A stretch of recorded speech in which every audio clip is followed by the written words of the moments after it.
sa screen natin. 1 to 3. Okay. Sinasabi dyan, mga kapatid, Matthew 24 verse 1 to 3. Jesus left the temple and was walking away when his disciples came up to him to call his attention to its buildings. Verse 2, do you see all these things? He asked. Truly I tell you, not one stone here will be left on another. Everyone will be thrown down. Verse 3, as Jesus was sitting on the Mount of Olives, the disciples came to him privately and tell us, they said, when will this happen? And what will be the sign of your coming and of the end of the age? Dakilang Diyos sa mga makapangyarihan sa lahat. Lord, kami po ay lumalapit muli sa trono ng iyong biyaya. Lord, we pray, release the spirit of revelation, release the spirit of conviction, and release the spirit of love, Lord God, sa hapong ito, Lord God. And let your word be penetrate to the heart of everyone, Lord God. Speak to us, Lord God. Use me, Lord God, use my lips, Lord God. Ikaw po ang magsalita sa aming kalagitnaan. Buksan mo po ang aming makalangit na pangunawa. Salamat po, Diyos, at patuloy ka naming itatas sa aming kalagitnaan ito. We love you, we thank you, God, in Jesus' name. Amen. Praise God. Palakpakan natin ang Panginoon, mga kapatid. At maaari na kayong maupo, mga kapatid. Praise God. Salamat sa ating butihing pastor, Pastor Calmer and Sister Alma. Praise God. Sila ay ewan ko, nakabalik na ata sila sa Toronto. Praise God. Salamat sa kanilang patuloy na pagmamahal sa gawain at patuloy na pagsuporta sa Iglesia ng Diyos. Praise God. The title of our message today is the signs of His coming. Kaya sabi ko, yung teaching ni Brother Fel, a prepared church. So, although na ako yung gumagawa ng mga teaching, mga kapatid, pero hindi ko na maalala yung sequence, mga kapatid, ng mga teaching series. So, nagugulat na lang ako pag umupo ako dyan at nakikinig. Wow, talagang naka-inline tayo sa mensahe ng Panginoon, mga kapatid. Praise God at salamat sa Panginoon sa patuloy niyang paggabay. Alam niyo, pag tumatayo dito sa pulpito, talagang humihingi ako ng direction sa Panginoon. Lord, gusto ko yung fresh na mensahe, yung galing sa iyo. Ayoko nung sinearch lang sa Google. Gusto ko galing sa Espiritu mo, Panginoon. Talk to me, Lord. Praise God. So sa hapong ito, muli kong inimbitahan nga, sabi ko nga, ang inyong attention. Hinihiling na i-focus ang inyong attention dahil mahalaga ito na ating marinig, mga kapatid. So today I want to preach to you this message with conviction, burden, and encouragement, mga kapatid. God wants to talk to us, mga kapatid, heart to heart. Heart to heart. So be sensitive to the Spirit of the Lord and to His small voice. We need to hear a prophetic word this very hour, mga kapatid. And I want to start this message, mga kapatid, to a question. Do we really aware of what's really happening to our world today? Parang tanong din kanina ni Brother Fel, yung nangyayari sa mundo natin. Diba? Kaguluhan doon, rumors of war, mga politician, yes. Hindi yan nangyayari lang na walang pinanggalingang dahilan. But Jesus already talks about it, mga kapatid. Praise God. So, yes, we need to be aware. Be watchful and pray, mga kapatid. So, ito ay mensahe na ipinapaalala sa atin ng Panginoon. There are so many strange events and sudden catastrophes, happenings nowadays, for those people who don't believe in God, it is just a natural phenomenon. But for us as a believers, mga kapatid, or who believe in God, it's all signs from Jesus, or it is all signs of Jesus' imminent return. Tanda ito ng nalalapit na pagbalik ng ating Panginoon. Hallelujah! Praise God! At sabi ko nga mga kapatid, nandito, God started shaking the whole world by sending signs and wonders using the natural events. Are we aware of that? Like storms, earthquakes, sicknesses, and other strange events. All these are warning and signs from God. And I know we are very seldom to talk about it, mga kapatid, or to talk about these things, but we need to talk about it. We are running out of time. Kung titingnan natin. Those people who are closer to us, especially to our loved ones, they need to hear about it, mga kapatid. Later, you're going to meet your friends, relatives, or whoever they are. Try to insert into your conversation about, the events, the signs of His coming, and the plan of salvation. Mga kapatid, we are not saying they are bad people. But being a good person is not the assurance of our salvation. Do you believe that, mga kapatid? Being good is not enough to claim that I am saved. Am I right to say that? Actually, Jesus said, no one is good, only God. Right? Do you know Cornelius, a centurion in the Bible? He was a good man. He was a good person, a devout man, a religious man. He was a prayerful man. He was a generous man. The Bible says he gave much alms. In other words, he gave food and he helped to the poor people. And he pleased God. There's nothing wrong, for being good. And actually all we want is to become good person. Right? But still not enough. He was good. He was devout man. A prayerful man, but still not good enough for him to obtain salvation. So what God did, anong ginawa ng Diyos? God sent someone to Cornelius' house to preach the gospel of our Lord Jesus Christ. Peter preached the gospel to the household of Cornelius, and they obeyed it. Sumunod sila. They received a complete plan of salvation. They got saved, not because they are good people, but because they obeyed the gospel of Christ. So, we often heard from people, I've never heard anybody or anyone. I've never take advantage to anybody. I prayed every day. I help to other people. That's awesome. It's nice to be a good person, but they still need to hear about Jesus, and they need to obey the gospel of Him, Jesus Christ. How are they going to hear and obey it? Paano nila susundin o marinig ang bagay na to? It is through the preacher's message. There must have a preacher. Right? The Bible says, how we can hear the message without a preacher. Romans 10:14. That's what we need in these last days. We need more preachers. We need more laborers. Right? We need you, Peter. Tell to your neighbor, we need you, Peter. We need you, Peter. Yes, you are. God is going to send you and use you to somebody to preach the good news.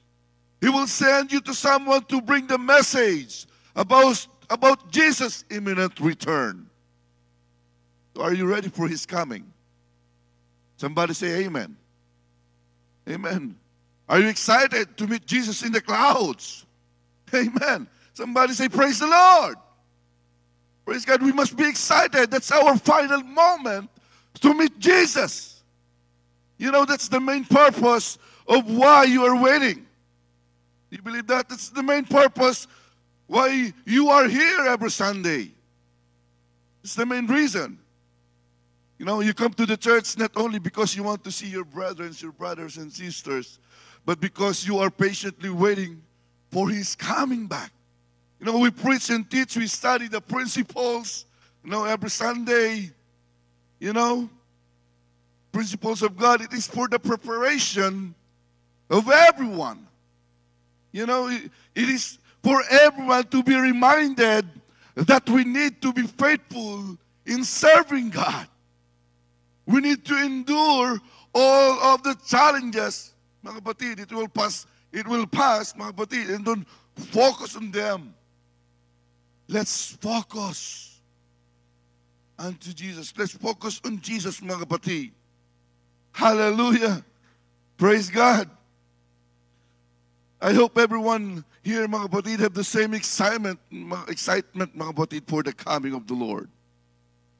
You know, remember, Jesus is going to come back for His church.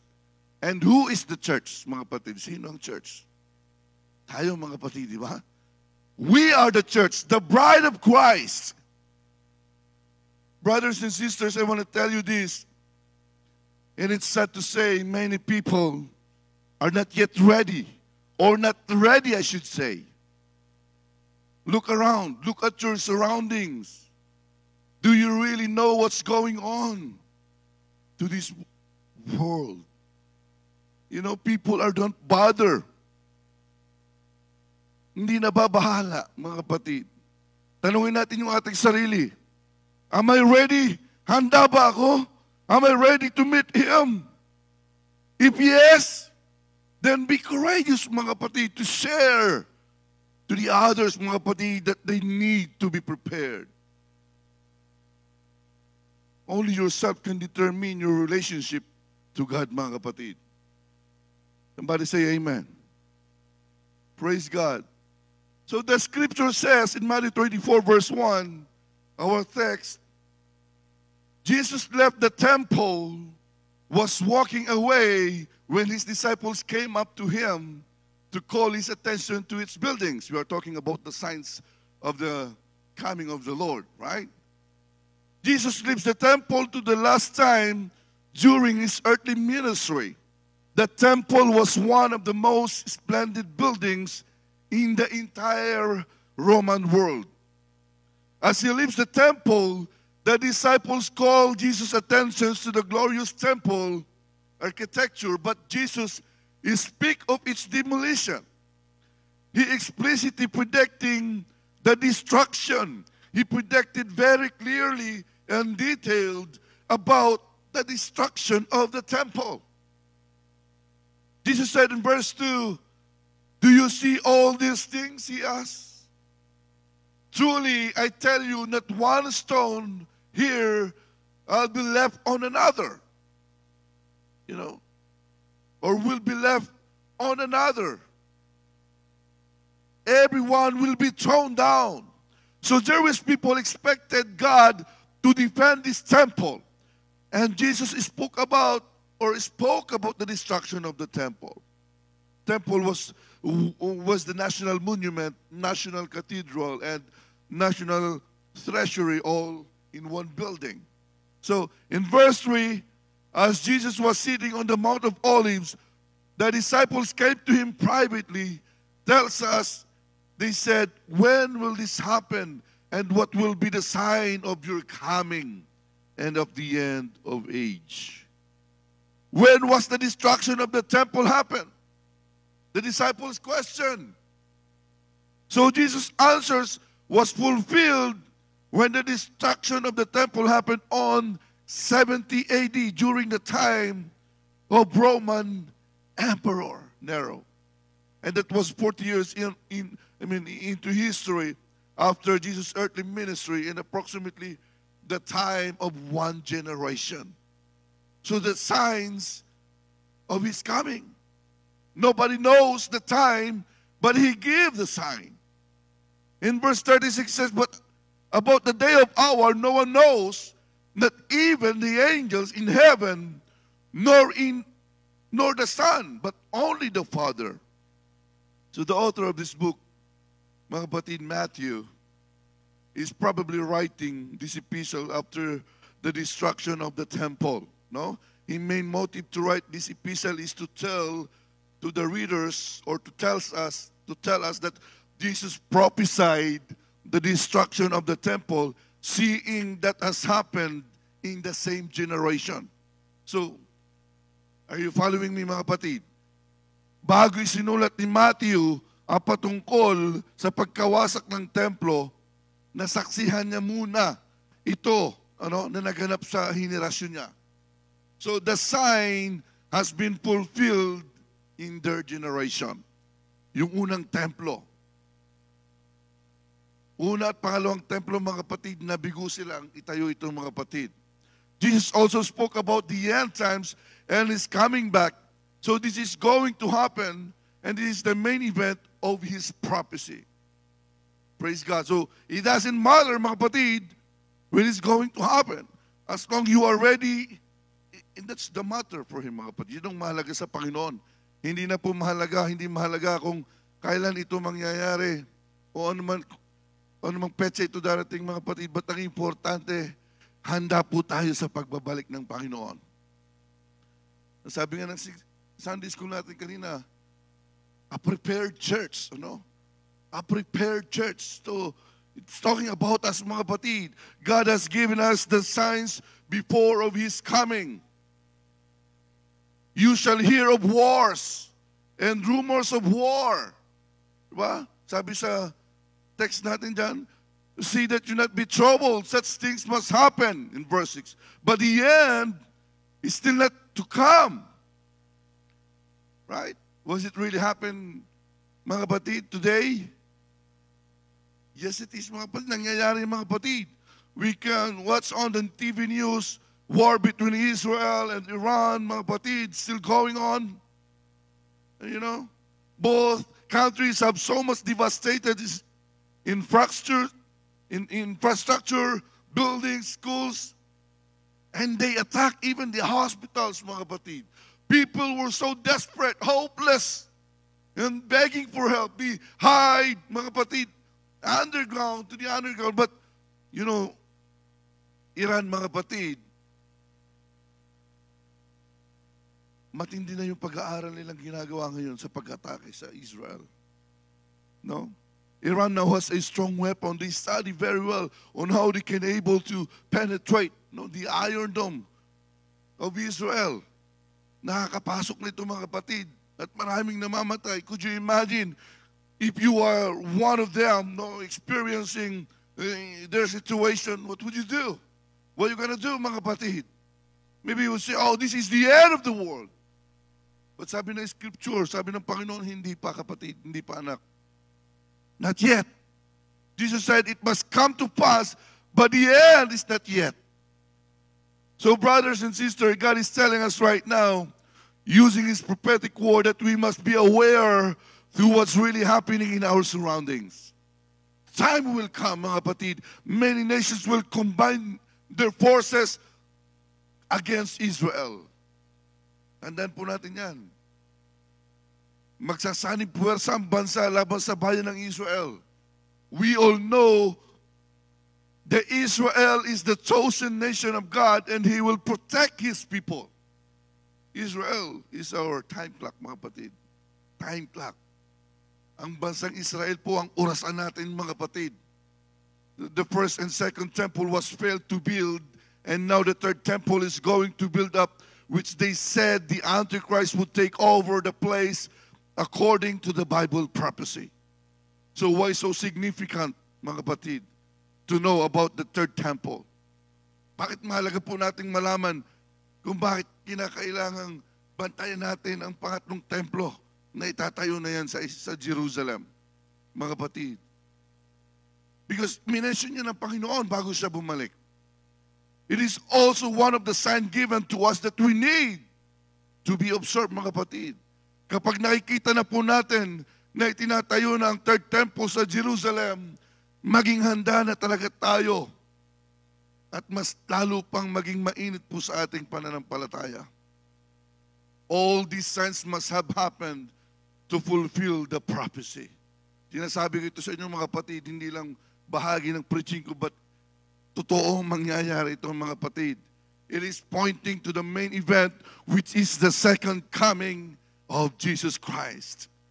But thanks be to God mga kapatid, because He promised to us that He's going to rapture the church first before the great tribulation. Salamat sa Panginoon. 1 Thessalonians 5:9 says, God hath not appointed us to wrath, but to obtain salvation by our Lord Jesus Christ. Irarapture muna tayo mga kapatid bago mangyari. Hindi tayo inilaan ng Diyos para sa kaparusahan. Sabi diyan, for God not appointed us to wrath. Kundi ang gusto niya mga kapatid, ang iglesia niya, ay maligtas mga kapatid. Praise God. Hallelujah. So all the believers of Jesus Christ are not destined for God's wrath, but for salvation. Remember GPR lesson 12. There are two phases of the second coming of our Lord Jesus Christ. The first phase is the rapture, right? Involves Jesus coming in the air to gather His believers or His church or right before the tribulation period. And we want everyone to be caught up in the rapture. Ayaw nating maiwan. Maranasan ng Great Tribulation. Sinong gustong maiwan? Wala kang gustong maiwan, no? Kaya nga pa lang sa part din ng teaching kanina, sa departure. Dapat makasama tayo sa unang lipad mga kapatid. Baka hindi ka pa nakabook ng ticket. Hindi ka pa nabaptize in Jesus' name. Hindi ka pa naka-receive ng Holy Ghost. That's our ticket. That's our key to enter to the heaven. We must be born again. Diba the scripture says? Verily, verily, I say to you, unless a man be born again, or will be born of the Spirit, born of water and of the Spirit, you cannot enter into the kingdom of God. That's our ticket. So that we can all together with the same flight, mga kapatid. Otherwise, mismo maiwan ka, magtiis ka sa matinding tribulation. Nakakatakot mga kapatid, based on my experience kasi, sabi ng scripture, pray without ceasing. Manalangin tayo ng walang patid. Kahit nagtatrabaho ako mga kapatid, or kahit nag-fishing ako, I'm talking to God. At ang Espiritu ng Panginoon talaga, hindi ako pwedeng dayain ng Panginoon kasi humihingi talaga ako ng wisdom sa Panginoon. Lord, reveal to me ano ba ang sitwasyon ng mundo ngayon. And this is it mga kapatid. Ipinapakita sa atin sa pamamagitan ng mga nangyayari sa buong mundo. Around the world. Subukan yung maglabas ng TV dyan sa wall. TV sa Israel, TV sa Jerusalem, sa iba't ibang bansa. Tingnan nyo yung mga news. Chaos, mga kapatid. Ang gulo. So, hindi ba ito yung sinasabi ng Panginoon? So, napakatindi mga kapatid, the second phase of His second coming is the glorious appearing of Jesus. He will return to earth and He will reign for 1,000 years, millennium reign, with His saints. So yung ikalawang bahagi ng kanyang pagparito, kasama tayo dun mga kapatid. At maghahari siya ng 1,000 pang taon dito sa daigdig. At kasama tayo dun, yung unang nakasama sa rapture.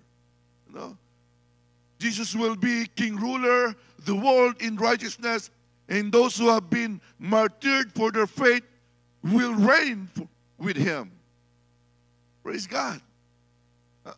Yan ang sinasabi ng mga kapatid. And another sign of His nearest coming, there shall be famine, extremely starving worldwide.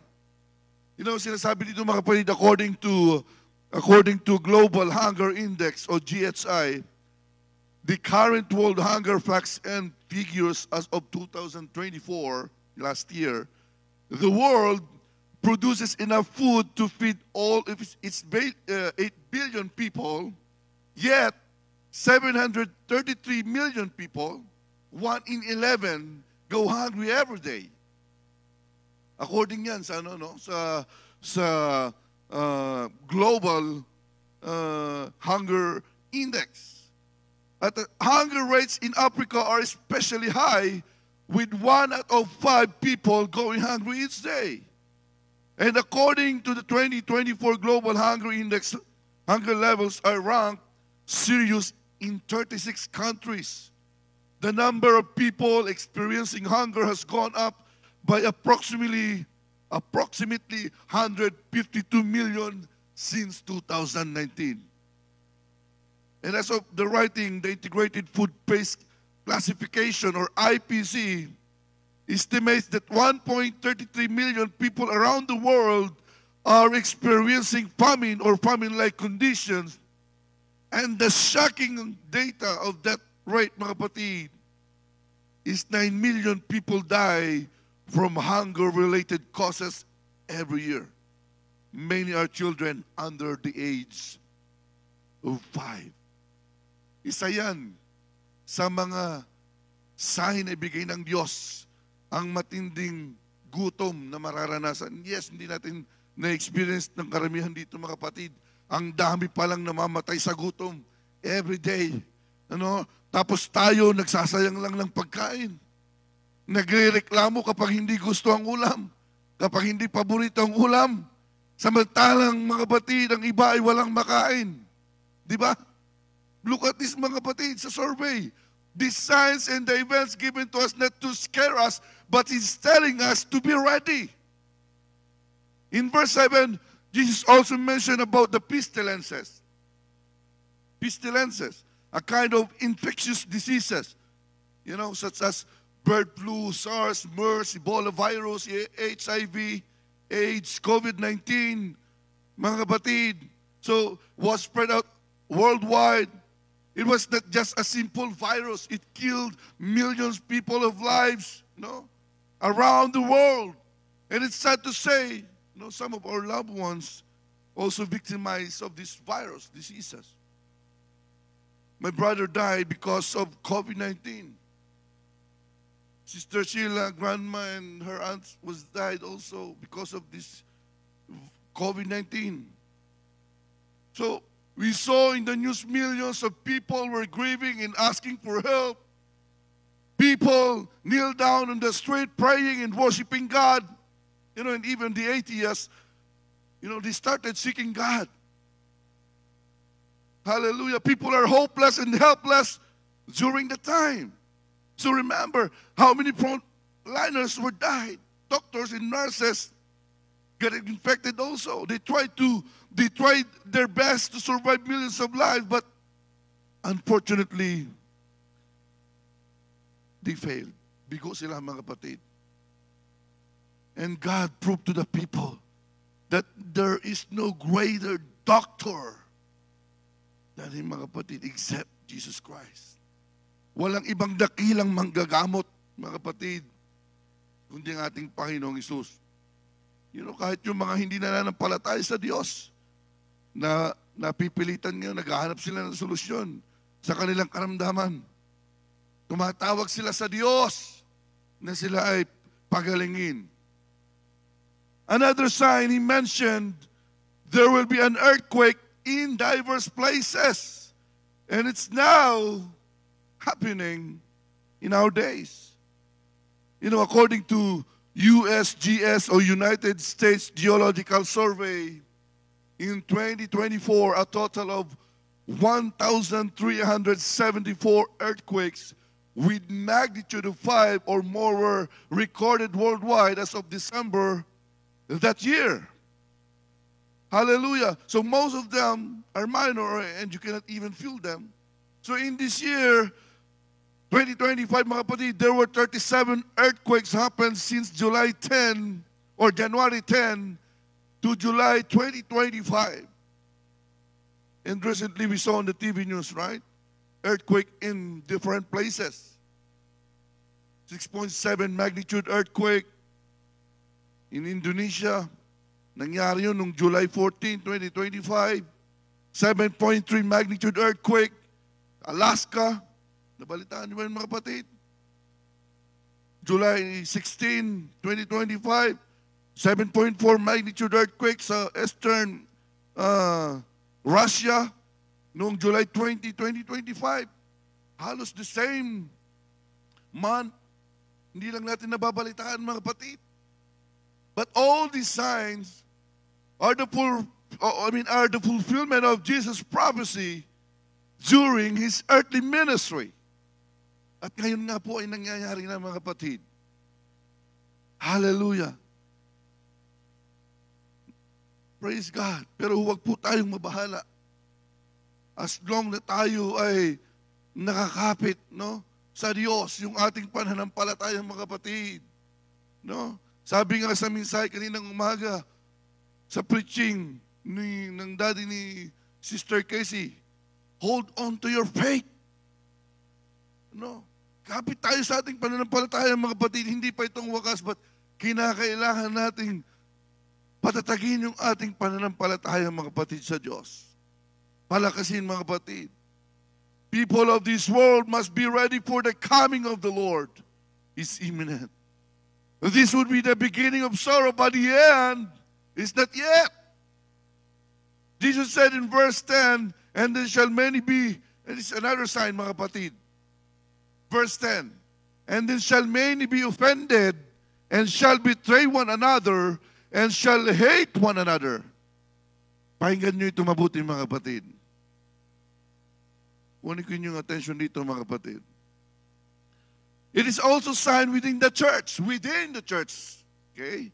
The church of Jesus Christ will experience both a falling away or apostasy and great expansion and revival.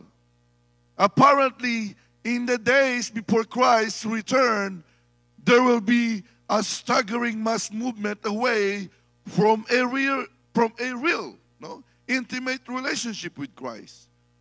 2 Thessalonians 2:3 says, let no one deceive you by any means, for that day will not come unless the falling away comes first, and the man of sin is revealed, the son of perdition. So the word falling away used in verse 3 comes from the Greek word apostasia, which means apostasy or defection from the truth. Anong ibig sabihin yan, mga kapatid? In other words, many believers will become deceived, no? And they will turn away their ear from the truth. Marami ang tatalikod sa katotohanan at ibabaling nila ang kanilang tenga sa mga sugar-coated na salita ng Diyos. Ang gusto nilang marinig yung fit lang sa pandinig nila.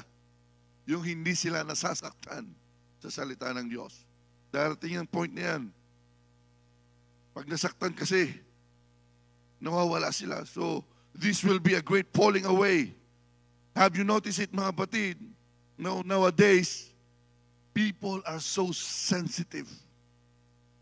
They are so easily get offended. No? Then after they get offended, they will betray one another. They talk behind of each other. 20 years of friendship become ruined. It's just because they got offended. Hindi mo alam, ano? Hindi mo napapansin, isa na pala tayo doon sa tinutukoy ng Panginoon doon sa prophecy. No? Na lalayo sa Kanya dahil lang na-offend tayo. So huwag namang maipahintulot na mangyari ni Lord yan sa atin. Na isa tayo sa tinutukoy ng Diyos sa prophecy na yan.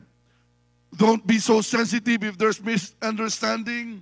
Let's talk, mga kapatid, and apply Matthew 18 principles. Ano yung Matthew 18 principles, mga kapatid? We have to forgive. After we talk, then let's forgive one another. Magpatawaran sa isa't isa, mga kapatid. Amen. Lord, I don't want to become part of this prophecy.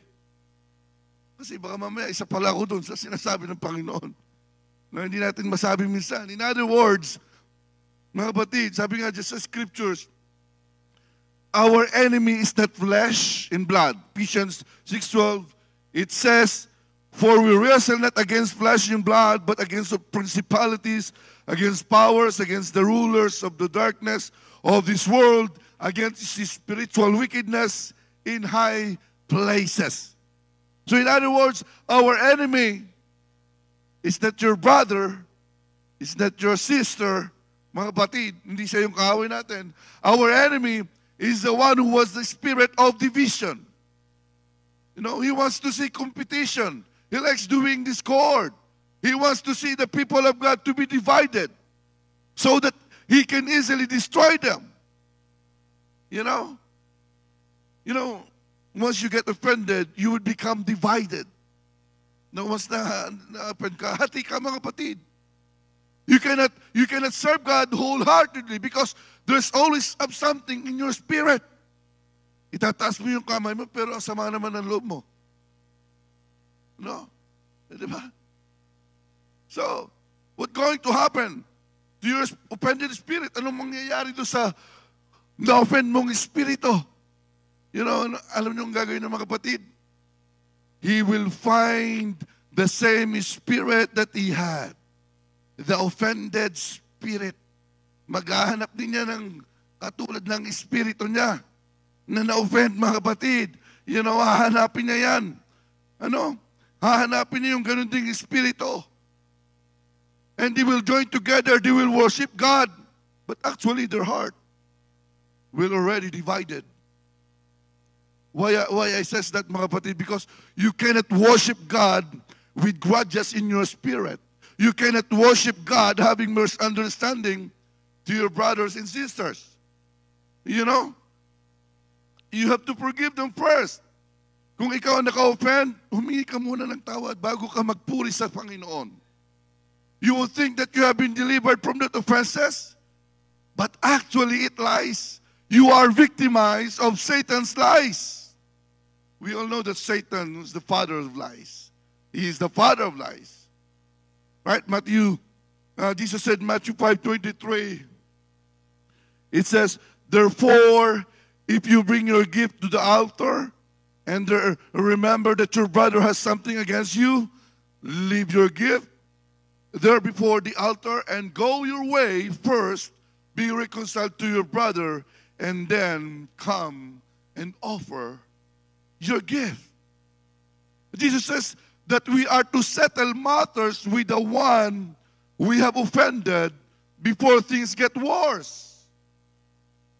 You know, we are to ask for forgiveness and we are to be reconciled to the one we have offended in either way, in either case, whether we are the offender or the offended one. We have to seek reconciliation. We are to seek reconciliation. We are to forgive and to ask for forgiveness so that we can all worship God together as we should.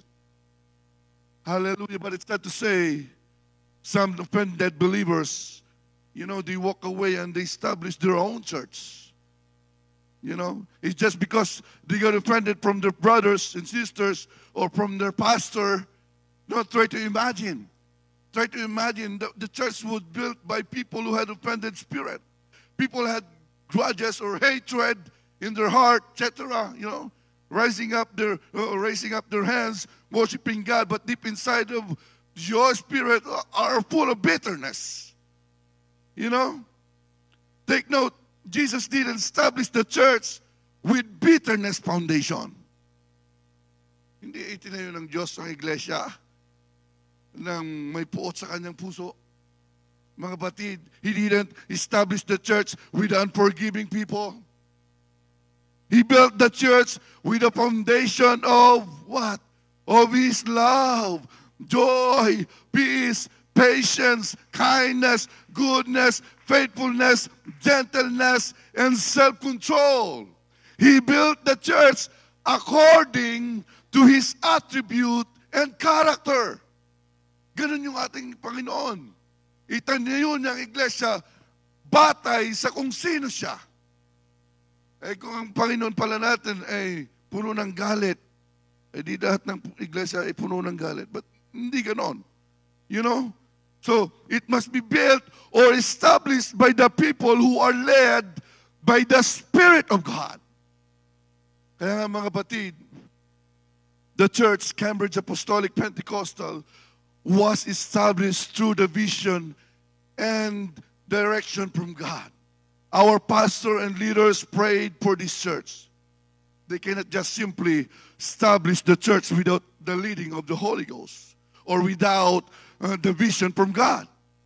So this church is the result of the prayer and fasting. This is the result of the vision of our pastor and leaders who had led by the Holy Ghost. Ang pangit lang mga mapatitingnan na nabuo ang church dahil sa offenses. Anong foundation ng church mo? Try to imagine, nabuo lang ang church na ito dahil nagkasama-sama ang mga na-offend na believers. You are offended, I am offended. Na-offend ako sa brother ko, na-offend ako sa dating church. We are all came from different churches and we came here having an offended spirit, bitterness, etc. Then we establish our own church. So anong name at foundation ng church mo? Ha? Ka pa rin ba? Ka pa rin ba mga batid? Apostolic ka pa rin ba? Baka sa halip na kap ang itawag nila ay gawin nilang COP. Ano yung COP? COP. Church of Offended People. Hindi CAP. Hindi Cambridge Apostolic Pentecostal. COP. Church o COP. Church of Offended People. Di ba ang pangit ng foundation? Kung nabuo lang ang iglesyang ito, dahil tayo ay umalis sa iba-ibang church. Worship tayo, kailangan nagpupuri tayo sa Panginoon. Pero in-ignore natin yung Matthew 18 principle. Hindi ka nagpatawad. Paano ka magpupuri sa Panginoon? You are divided. Hati ang pagpupuri mo sa Diyos. So walang silbi ang pagpupuri natin sa Panginoon. Hallelujah. So, isa ito sa mga sign na binibigay sa atin ng Panginoon. So sabi ko nga, ipag-pray natin na hindi tayo bahagi sa propesiya na yon mga batid. No? Na hindi tayo ang tinutukoy ng Panginoon na yon. And you know, we can easily get compatible to each other. Why? Because we have the same spirit. We have an offended spirit. You know, mag-click agad yan. We thought we were okay, but actually, we have already been trapped by Satan. Bakit ko nasabi mga kapatid? Because God has been telling us many times that we need to forgive one another. But you never act on it. It is true. We have to listen to this message carefully. The bait of Satan is the trap of offenses, a breeding ground for deception that leads us out of God's will. You know, kapag na-offend ka mga kapatid, doon mag-start ang deception ni Satan para ilayo tayo sa kalooban ng Diyos. Kaya ano sabi ni Luke, it tells us, it is impossible that no offenses should come. Sabi ni Luke, but we can choose how we will respond to it. Sabi ni Luke, hindi natin may iwasan ang mga offenses na yan. Darating talaga yan, brother. Darating talaga yan, sister. Yung offenses na ma-offend ka, masasaktan ka sa kapatid mo. Pero tinuturuan tayo ng Diyos kung paano tayo mag-respond. Mga kapatid, sa sitwasyon na yan, kapag na-offend tayo, nasaktan tayo, it is still up to us on how we're going to respond into that situation. Pipiliin ba natin mag-backslide? No? At huwag pumunta sa church? Mas lalong matutuwa si Satanas dahil nagtagumpay siya sa plano niya, sa gusto niya na ilayo ka sa Diyos. Kasi yun ang pang-trap niya sa ating mga believers, ang offenses at ilayo ka sa presensya ng Diyos. Pangalawa, ililipat ka na lang ng ibang church. But it doesn't mean wala na yung sakit sa dibdib mo. Kapag lumipat ka, it's still there. You know? Yes, nagpupuri tayo sa Panginoon, pero may bumabagabag sa loob mo kasi hindi ka nakipag-ayos doon sa kapatid mo. Wala namang problema kung lumipat, basta maganda yung usapan. No? Walang tinik na maiiwan. Di ba?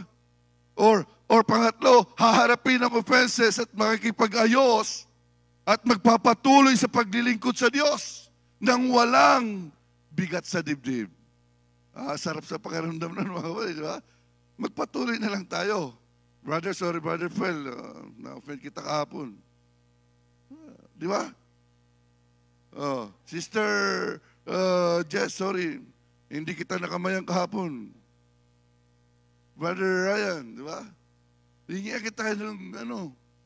So, kasi minsan hindi sa gesture natin, minsan na-offend yung iba. Yung gesture, minsan hindi mo na nakindatan, offend na yun. So, try natin humingi ng paumanhin sa bawat isa. Kung na-offend kita, hindi ko alam, sorry. Sorry sa mga na-offend ko, sorry sa mga nasaktan ko. Di ba? Kasi sabi nga sharing kanina ni Sister S, na yung soul pala natin, no? It's for our own good, for our own benefit, mga kapatid, pag nagpatawad tayo. Dahil sabi ng Panginoon, hindi rin kita patatawarin kung hindi ka magpatawad. So that's the reason why gusto ng Diyos ay magpatawaran sa isa't isa, mga kapatid.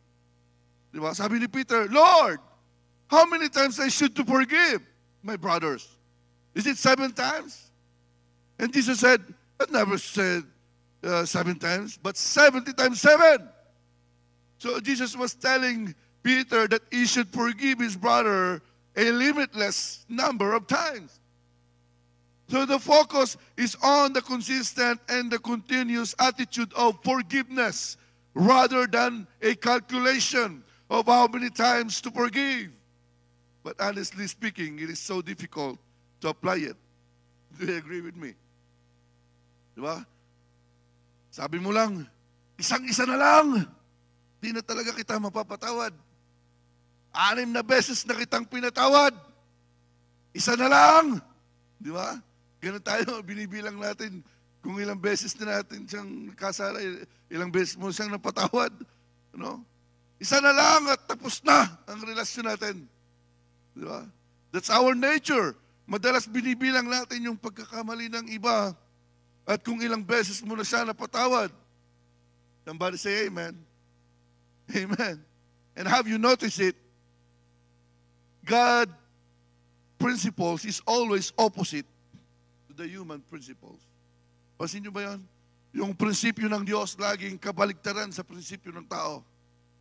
Magbigay ako ng ilang bawa. Sabi ng Panginoon, if someone slap you on one cheek, offer the other cheek also. Anong reaction mo? Kaya mo ba yun? Prinsipyo ng Diyos yun. Pag sinampal ka daw sa kabila, ibigay mo rin yung kabila. Sige, kaya mo sundin yan. Prinsipyo mo, sa prinsipyo mo. Ang hirap, di ba? Baka nasagi ka lang mamaya, para ka na si Jet Li. Nasagi ka lang sipa, suntok, sampal ka agad ang hinabot. Di ba? Opposite sa prinsipyo natin. What else? Love your enemy, sabi ng Panginoon. Madali bang sundin? Mahirap gawin, di ba? Opposite siya. Yung kaaway mo nung elementary, hindi mo nga makalimutan hanggang ngayon. Di ba? It is, but we are commanded that we must forgive. It is for our own good. We have to forgive others so that God will forgive us too, mga kapatid. Kaya pansin natin, tinuturuan tayo ng Panginoon. And why do you think God is telling us this message?